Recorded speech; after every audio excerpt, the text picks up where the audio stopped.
සුබ දවසක්.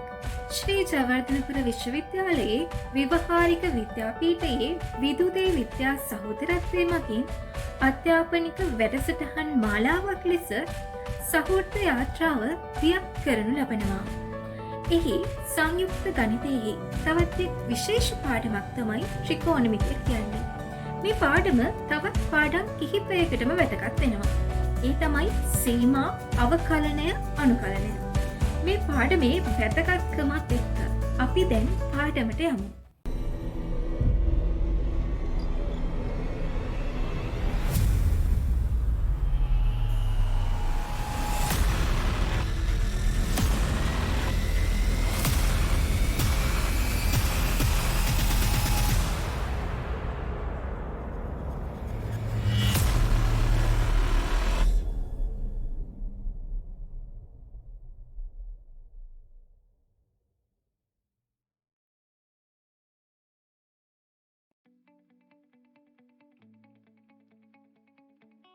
ඔයාලා දන්නවා අපේ කම්බයින්ඩ් මැත්ස් පේපර් එක. ඒ කියන්නේ සංයුක්ත ගණිතය අපේ පේපර් එක පේපර්ස් දෙකක් විදිහට තමයි අපිට එක්සෑම් එකේදී හම්බෙන්නේ. පළවෙනි පේපර් එක තමයි ශුද්ධ ගණිතය පේපර් එක. ඒ කියන්නේ පියෝර් මැත්ස් පේපර් එක. දෙවෙනි පේපර් එක විදිහට අපිට හම්බෙන්නේ ඇප්ලයිඩ් මැත්ස් පේපර්. ඒ කියන්නේ විවහාරික ගණිතය පේපර් එක. එතකොට මේ ත්‍රිකෝණමිතිය එන්නේ මොන පේපර් එකකටද? අපේ ශුද්ධ ගණිතය. එහෙමත් නැත්නම් අපේ පියෝර් මැත්ස් පේපර් එක තමයි මේ ත්‍රිකෝණමිතිය පාඩම ඇතුළත් වෙන්නේ. ත්‍රිකෝණමිතිය පාඩමේ අපේ පේපර් එකේදී 10 වෙනි ප්‍රශ්නය සහ 17 වෙනි ප්‍රශ්නයට 10 වෙනි ප්‍රශ්නෙට ලකුණු 25කුත් 17 වෙනි ප්‍රශ්නයට ලකුණු 150කුත් හම්බ වෙනවා සම්පූර්ණ ලකුණු මේ ත්‍රිකෝණමිතිය පාඩම. එතකොට මෙතන ලකුණු 175ක්ම අපිට පියෝර් මැත්ස් පේපර් එකෙන් ලකුණු ගන්න පුළුවන්. ඒ වගේ තමයි මේ ත්‍රිකෝණමිතිය පාඩම මේ ප්‍රශ්න දෙකට විතරක් නෙවෙයි වැදගත් වෙන්නේ. මේ පාඩම අපිට සීමා, අවකලනය, අනුකලනය. මෙන්න මේ පාඩම් තුනට විශේෂයෙන්ම අපිට ඕන වෙනවා මේ ත්‍රිකෝණමිතිය කොටස. ඒ නිසා අනුකලනය, අවකලනය කියන පාඩම් දෙකෙනුත් අපිට ප්‍රශ්න දෙකක් එනවා. ඒ නිසා මේ ත්‍රිකෝණමිතිය පාඩම මේ පාඩම් වලට ගොඩක් වැදගත් වෙනවා. ඒ වගේම තමයි ඇප්ලයිඩ් පේපර් එක. ඇප්ලයිඩ් පේපර් එක ත්‍රිකෝණමිතිය යම් තාක් දුරකට අපේ දෙන්න අවශ්‍ය වෙනවා. මේ තියෙන 2019 අවුරුද්දේ 10 වෙනි ප්‍රශ්නයට සහ 17 වෙනි ප්‍රශ්නයට ආපු ත්‍රිකෝණමිතියෙන් ආපු ගණන් දෙක. 17 වෙනි ප්‍රශ්නයට A, B, C කියලා කොටස් තුනක් එනවා. මේ තියෙන්නේ 2020 ආපු ප්‍රශ්නය. 10 වෙනි ප්‍රශ්නය සහ 17 වෙනි ප්‍රශ්නය. එහෙනම් අපි දැන් බලමු පාඩමට ගිහිල්ලා. ඔයාලා දන්නවා ඔයාලට දැනුමත් තියෙනවා ඕල් ලෙවල් වලදී අපි කතා කරනවා පයිතගරස් ප්‍රමේය ගැන. මොකක්ද පයිතගරස් ප්‍රමේය කියන්නේ? අපි ත්‍රිකෝණයක් ඇන්දොත් A, B, C කියලා. මෙන්න මෙතන ත්‍රිකෝණී ත්‍රිකෝණය. මෙන්න මෙතන මම A, B දිග 3යි කියලා දීලා තියෙනවා. B, C දිග 4යි. එහෙනම් මේ A, C දිග හොයන්නේ කොහොමද? අපි දන්නවා පයිතගරස් ප්‍රමේයයට අනුව මෙන්න මේ AB පාදයේ වර්ගය BC පාදයේ වර්ගය සමාන වෙනවා මෙන්න මේ AC පාදයේ වර්ගයට. AB කියන්නේ කීයද? 3යි. එහෙනම් 3ේ වර්ගය. BC කියන්නේ BC 4යි. එහෙනම් 4ේ වර්ගය. මේක සමාන වෙන්නේ AC ගේ වර්ගය. 3 වරක් 3 9යි 4 වරක් 4 16. AC හොයන්න ඕන නිසා මේකේ වර්ගමූලය ගන්න. එහෙනම් AC දිග මෙතනින් එනවා 25යි. 25ේ වර්ගමූලය 5යි කියලා අපිට ගන්න පුළුවන්. ඊළඟට මම ත්‍රිකෝණයක් අඳිනවා ඍජුකෝණී ත්‍රිකෝණයක් ABC කියලා. මෙතන ACB මෙන්න මෙතන හැදෙන කෝණය θ කියලා මම ගන්නවා. ඔයාලා දන්නවා මේකේ මෙන්න මේ θ කෝණයට ඉස්සරහින් තියෙන පාදය. මොකද්ද තියෙන පාදය? AB පාදය. ඒ පාදයට අපි කියන්නේ සම්මුඛ පාදය. BC කියන්නේ මොකක්ද? මේ කෝණයම තියෙන පාදය. ඒකට අපි කියන්නේ බද්ධ පාදය. ඊළඟට මේ ඍජු කෝණයට ඉස්සරහින් තියෙන කෝණය. ඒකට අපි කියන්නේ කර්ණය කියලා. දැන් අපි ඊළඟ මූලික ත්‍රිකෝණමිතික අනුපාත ගැන කතා කරමු. sin θ. අපි ඕලෙවල් කාලේ කතා කරලා තියෙනවා sin θ ඉන්නේ සම්මුඛ පාදය බෙදීම කර්ණය කියලා. ඊළඟට cos θ. cos θ කියන්නේ මොකක්ද? මෙන්න මේ බද්ධ පාදය මේ කර්ණයෙන් බෙදුවම වෙන අගය. ඊළඟට tan θ. සම්මුඛ පාදය බෙදීම බද්ධ පාදය. මෙතන sin θ යේදී සම්මුඛ පාදය මොකක්ද? AB. කර්ණය AC. cos θ යේදී බද්ධ පාදය නම් BC. කර්ණය AC. tan θ වල සම්මුඛ පාදය බද්ධ පාදය.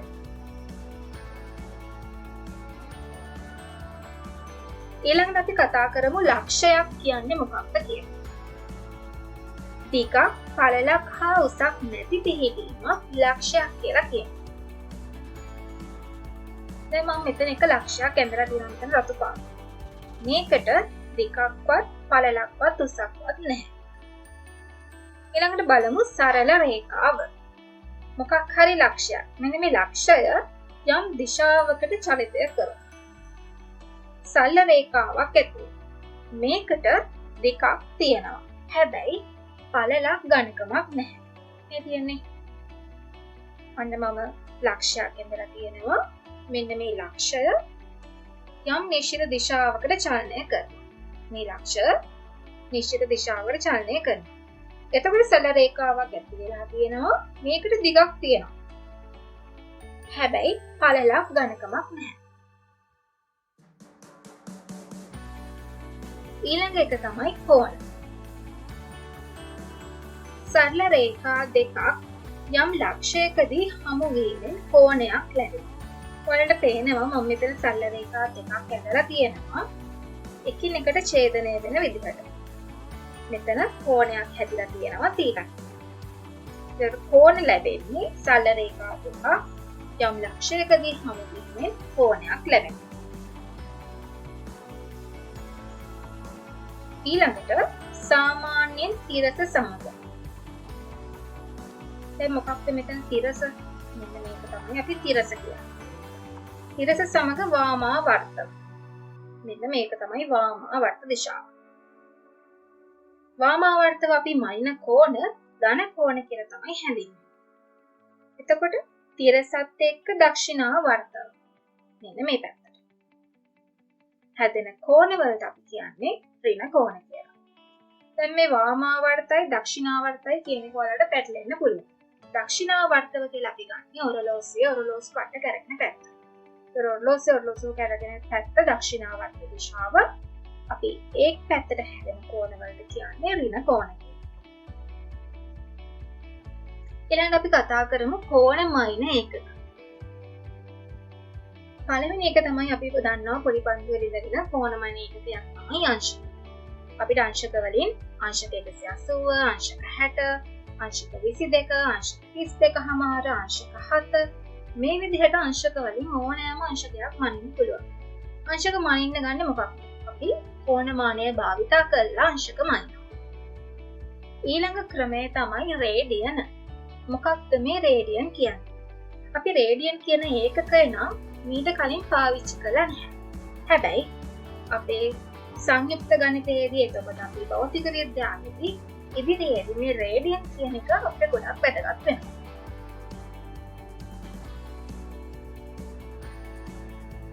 හරි. අපි දැන් අදිමු සරල රේඛා දෙක ඡේදනය වෙන විදිහට. ඔයාලට පේනවනේ මේ සරල රේඛා දෙක යම් ලක්ෂයකදී ඡේදනය වෙලා තියෙනවා. මම මේ ඡේදනය වෙලා තියෙන ලක්ෂය O කියලා ගන්නවා. O කේන්ද්‍රය. දැන් මට පුළුවන් O කේන්ද්‍රය කරගෙන මේ සරල රේඛා දෙක ඡේදනය වෙන විදිහට වෘත්ත ඡාපයක් අදින්න. හරිනේ. දැන් මේ සරල රේඛා දෙකත් ඔයාලට පේනවා ඡේදනය වෙලා තියෙනවා. ඒ ලක්ෂ දෙක මම AB කියලා ගන්නවා.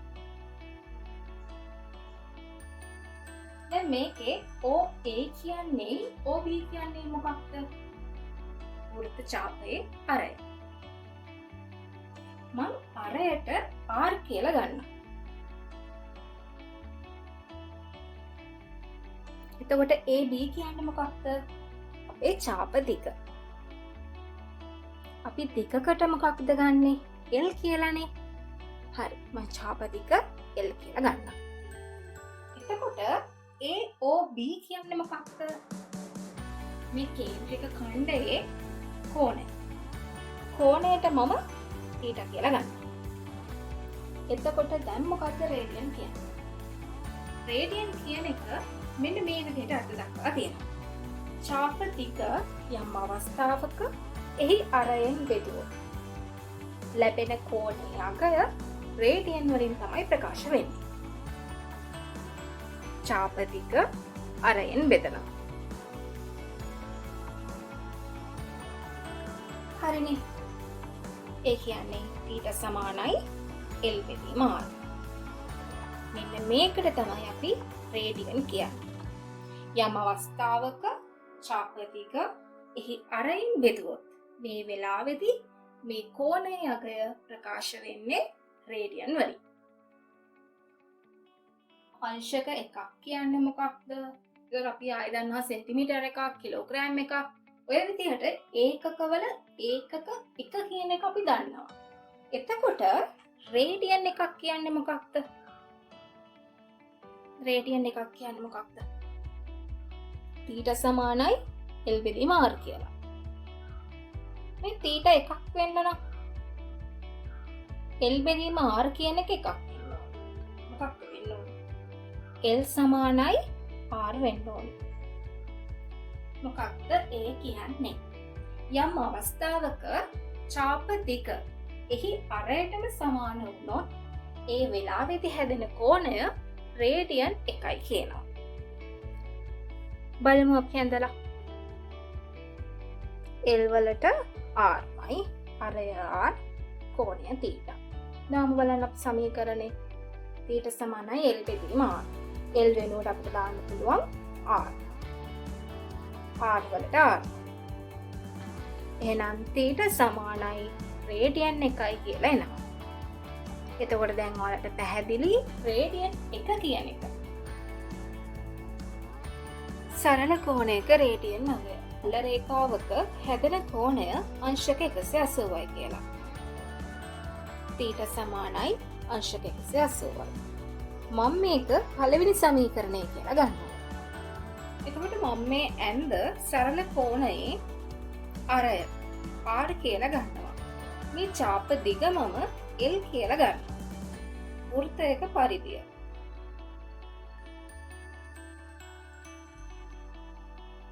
වෘත්තයක පරිධිය කීයද? 2πr කියලා. එහෙනම් අර්ධ වෘත්තයක පරිධිය කීයද? මේ 2πr කියන එක අපි දෙකෙන් බෙදුවොත් අපිට πr කියලා ගන්න පුළුවන්. මේ θ අපි රේඩියන් වලින් ලියන්නේ කොහොමද? θ සමානයි L බෙදීම R. L වලට දාන්න පුළුවන් දැන් πr කියලා. R වලට Rමයි. එහෙනම් මෙතනින් θ සමානයි 5 රේඩියන් කිව්වා. එහෙනම් පළවෙනි සමීකරණයයි දෙවෙනි සමීකරණයටයි අනුව අංශක 180 සමානයි 5 රේඩියන් ගන්න පුළුවන්. අංශක හා රේඩියන් වල අතර සම්බන්ධයකදී අංශක 180 සමානයි 5 රේඩියන් කියලා. මෙතනින් අපිට අංශක එකක හොයන්න පුළුවන් 5 රේඩියන් කියන එක 180ෙන් බෙදලා. එහෙනම් අංශක x ප්‍රමාණයකට අපි කොහොම මේ සමීකරණය දෙපැත්තම x වලින් වැඩි කරන්නේ. එහෙනම් අංශක x ප්‍රමාණයකට 5x රේඩියන් බෙදීම අංශක 180 කියලා අප රේඩියන් බවට පත් කරන්නේ කොහොමද කියලා. අපි දැන් පළවෙනි සමීකරණය තමයි අංශක 180 සමානයි 5 රේඩියන් කියන එක. එහෙනම් 60 රේඩියන් වලින් ගන්නෙ කොහොමද? අංශක එකකට නම් අපිට 5 රේඩියන් කියන එක 180ෙන් බෙදලා ගන්න පුළුවන්. එහෙනම් අංශක 60කට හොයන්න අපි මේක 60ෙන් ගුණ කරනවා. එතකොට අංශක 60 සමානයි අපිට බෙදීම 3යි රේඩියන් කියලා. මේ විදිහටම අපි අංශක 15ට බලමු. අපි දන්නේ අංශක 180 සමානයි 5 රේඩියන් කියලා. එහෙනම් අංශක එකකට කීයද? 5 රේඩියන් බෙදීම අංශක 180. අංශක 15කට නම් 5 රේඩියන් බෙදීම 180 වැඩි කිරීම 15. 5 බෙදීම 12යි රේඩියන් කියලා. අංශක 120 රේඩියන් වලින් හොයමු. අංශක 120. අංශක 180ක් සමානයි 5 රේඩියන්. එහෙනම් අංශක 120ට හොයන්නේ කොහොමද? 5 රේඩියන් බෙදීම 180 වැඩි කිරීම 120. මෙතනින් අංශක 120 සමානයි 2යි 5 බෙදීම 3යි කියලා එනවා. ඊළඟට බලමු අංශක 135 රේඩියන් වලින් කීයද කියලා. අංශක 180 සමානයි 5 රේඩියන් කියලා. එහෙනම් අංශක එකකට නම් 5 රේඩියන් බෙදීම 180 කියලා එනවා. එහෙනම් අංශක 135කට 5 බෙදීම 180 වැඩි කිරීම 135. මෙතනින් උත්තරේ එනවා 3යි 5 බෙදීම 4යි රේඩියන් කියලා. මම දැන් හිතනවා ඔයාලට අංශකයක් රේඩියන් බවට පත් කරගන්න පුළුවන් ඇති කියලා. ඊළඟට බලමු රේඩියන් අංශක වලින් එන්නේ කොහොමද කියලා. අංශක 180 සමානයි 5 රේඩියන්. මේ සමීකරණේ මම දෙපැත්ත මාරු කරලා ලියනවා. ඒ කියන්නේ 5 රේඩියන් සමානයි අංශක 180යි කියලා. එහෙනම් රේඩියන් එකකට අංශක වලින් කීයද? 180 බෙදීම 5. එහෙනම් රේඩියන් x ප්‍රමාණයකට x රේඩියන් සමානයි 180 මට වැඩි කරන්න පුළුවන්. x වලින් බෙදනවා 5 වලින්. දැන් මම මේකිනුත් ගණන් දෙකක් විතර ඔයාලට පෙන්නන්නම් රේඩියන් එකක් අංශක ගන්න කොහොමද කියලා. 5යි 5 බෙදීම 6යි රේඩියන් කියන එක අංශක වලින්. 5 රේඩියන් සමානයි අංශක 180යි. එහෙනම් රේඩියන් එකකට 180 බෙදීම 5. එහෙනම් 5යි 5 බෙදීම 6යි රේඩියන්. මොකද්ද කරන්නේ? x ප්‍රමාණයකට අපි හොයද්දී ඒක x වලින් වැඩි කරනවා. එහෙනම් 5යි 5 බෙදීම 6ට මේක 5යි 5 බෙදීම 6න් වැඩි කරන්න ඕනේ.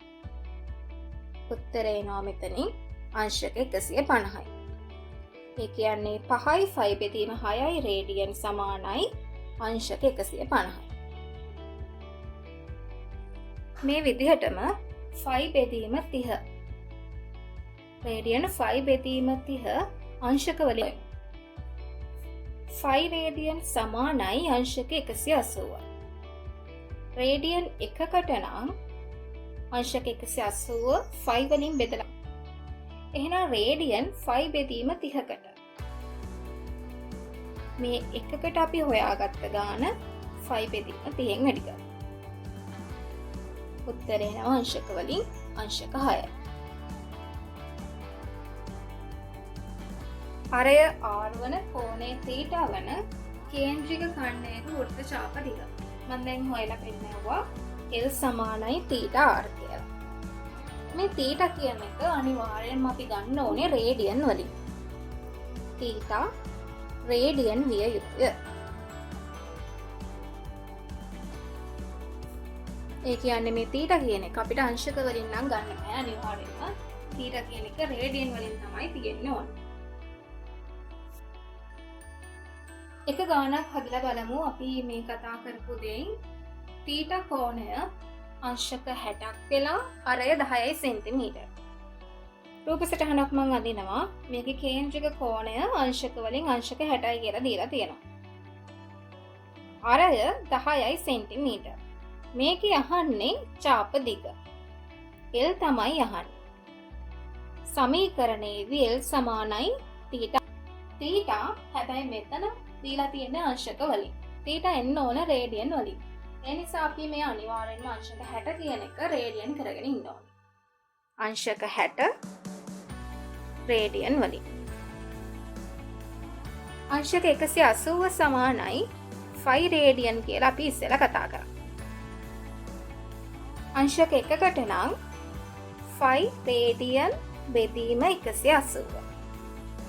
අංශක 60කට නම් 5 රේඩියන් බෙදීම 180 වැඩි කිරීම 60.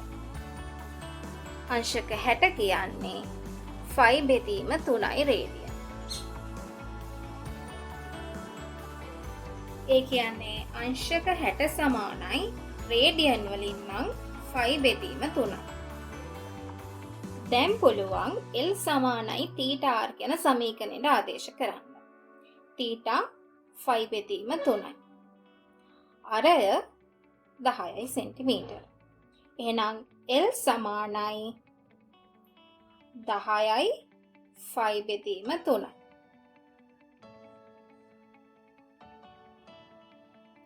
කේන්ද්‍රික කෝණය θ වන අරය R වන කේන්ද්‍රික ඛණ්ඩයක වර්ගඵලය. මං කේන්ද්‍රික ඛණ්ඩයක් අඳිනවා ABC කියලා. මේ කේන්ද්‍රික ඛණ්ඩයේ කෝණය මං θ කියලා ගන්නවා. මේක අපිට හොයන්න තියෙන්නේ වර්ගඵලය. මං වර්ගඵලය S කියලා ගන්නවා.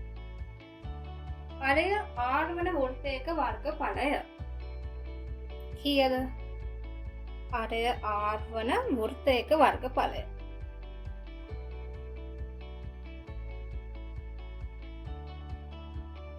වෘත්තයක වර්ගඵලය නම් 5R වර්ගය. එනම් මේකේ වෘත්තයක වර්ගඵලය 5R වර්ගය වෙද්දී එතන හැදෙන කෝණය තමයි අංශක 180යි. එහෙම නැත්නම් රේඩියන් වලින් නම් 2π කියලා. කේන්ද්‍රික කෝණය 2π වන විට වෘත්තයක වර්ගඵලය 5R වර්ගය. කේන්ද්‍රික කෝණය 1ක් වෙද්දී වර්ගඵලය 5R වර්ගය 2π ගෙන් බෙදන්න පුළුවන්. එතකොට එනවා R වර්ගයේ බෙදීම 2යි කියලා. කේන්ද්‍රික කෝණය 2π වෙද්දී 5R වර්ගය. කේන්ද්‍රික කෝණය 1ක් වෙද්දී R වර්ගයේ බෙදීම 2. ඒ වගේම කේන්ද්‍රික කෝණය θ වන විට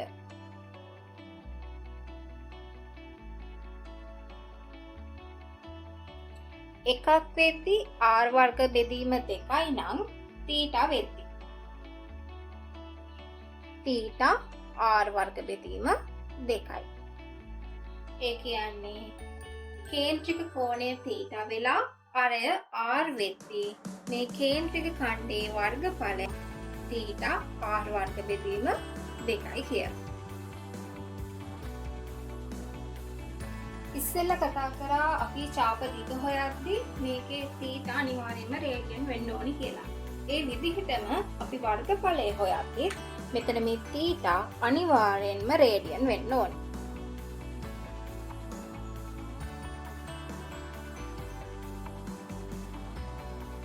අනිවාර්යයෙන්ම θ රේඩියන් වලින් තමයි අපි වර්ගඵලයක් හොයද්දී ගන්න ඕනේ. කේන්ද්‍රික කෝණය θ වෙලා අරය R වන කේන්ද්‍රික ඛණ්ඩයක චාප දිග සහ ඒකේ වර්ගඵලය ගැන අපි කතා කරා. දැන් මම රූප සටහනක් අඳිනවා අඳුරු කරලා. මෙන්න මේ ABCD කියන කොටසේ වර්ගඵලය සහ පරිමිතිය හොයන්න කියනවා. මේකේ දත්ත දීලා තියෙනවා මෙතන කෝණය අංශක 60යි. OD කියන අරය 4 සෙන්ටිමීටර්. මෙන්න මේ OA දිග සම්පූර්ණ එක 8යි. මේ අඳුරු කරලා තියෙන කොටසේ වර්ගඵලය සහ පරිමිතිය තමයි අහන්නේ. දැන් මුලින්ම අපි කිව්වා මෙතන θ අංශක වලින් තියෙන්නේ. ඒක මුලින්ම අපි රේඩියන් කරගන්න ඕනි කියලා. අංශක 60 රේඩියන් වලින්. අංශක 180 සමානයි 5 රේඩියන්. අංශක 1කට නම් 5 රේඩියන් බෙදීම 180. අංශක 60කට නම් 5 රේඩියන් බෙදීම 180 වැඩි කිරීම 60. එනවා 5 බෙදීම 3යි රේඩියන් කියලා.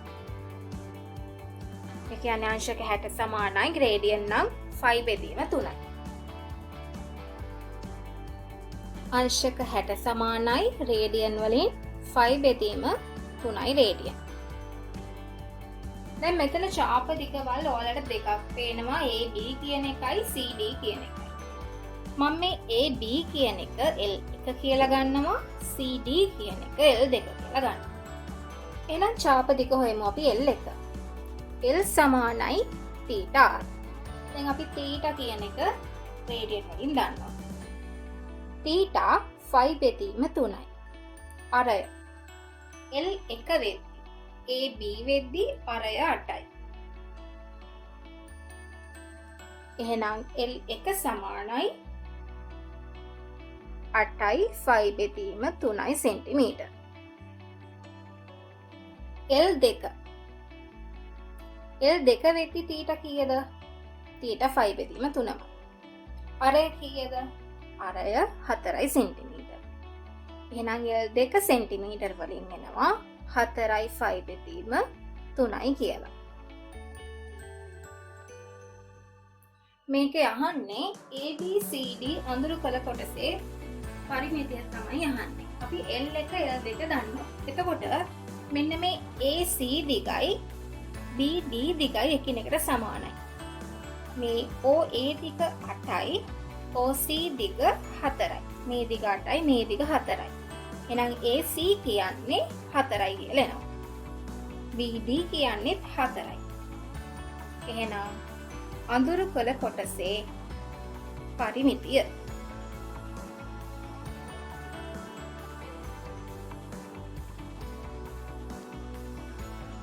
L1 ධන L2 ධන මෙන්න මේ කොටස් දෙකේ එකතුව 8යි සෙන්ටිමීටර එකතු කරන්න ඕනේ.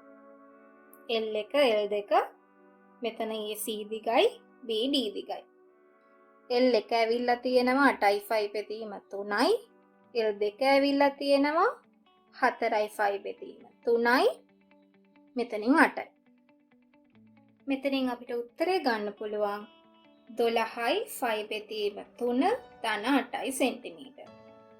12යි 5 බෙදීම 3 කියන්නේ 4යි 5 ධන 8යි. එතකොට මේ අඳුර කරලා තියෙන කොටසේ පරිමිතිය 4යි 5 ධන 8යි සෙන්ටිමීටර් කියලා. ඊළඟට අපිට හොයන්න තියෙන්නේ මේ අඳුරු කරලා තියෙන කොටසේ වර්ගඵලය. මම මෙතන OAB කොටසේ වර්ගඵලය S1 කියලා ගන්නවා. අපි වර්ගඵලය හොයන සමීකරණය තමයි භාගයයි θr වර්ග. මේ θ රේඩියන් වලින් 5 බෙදීම 3යි කියලා අපි දන්නවා. θ 5 බෙදීම 3යි. S1 වෙලාවේදී භාගයයි θ 5 බෙදීම 3යි. මෙතන අරය S1 වෙලාවේදී අරය 8යි. එහෙනම් 8 වර්ගය 8 වරක් 8 64යි. එහෙනම් S1 සමානයි 32යි 5 බෙදීම 3යි. මෙතන අරය එන්නේ සෙන්ටිමීටර, ඒ නිසා වර්ගඵලය වර්ග සෙන්ටිමීටර කියලා එනවා. ඊළඟට මේ OCD කොටසේ වර්ගඵලය. OCD කොටසේ මම වර්ගඵලය S2 කියලා ගන්නවා. වර්ගඵලයේ සමීකරණය එනවා භාගයයි θr වර්ග. θ 5 බෙදීම 3යි, අංශක 60 රේඩියන් වලින් 5 බෙදීම 3යි. අරය මෙතන 4යි 4 වරක් 4 16යි. එහෙනම් S2 සමානයි 8යි 5 බෙදීම 3යි වර්ග සෙන්ටිමීටර. එතකොට S1 සමානයි 32යි 5 බෙදීම 3යි. S2 සමානයි 8යි 5 බෙදීම 3යි.